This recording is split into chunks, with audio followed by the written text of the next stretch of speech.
1947, and upon its creation, it was set at 7 minutes to midnight.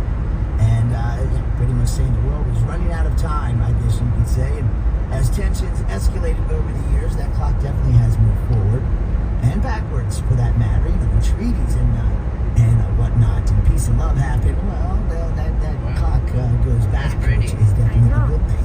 But in 1958, when the United States and Soviet Union were testing out bombs, the clock moved to 11:58, the closest it ever got to midnight, 2 minutes before, and we don't need it any closer than that. Just saying. It's Tommy London with Black Sabbath on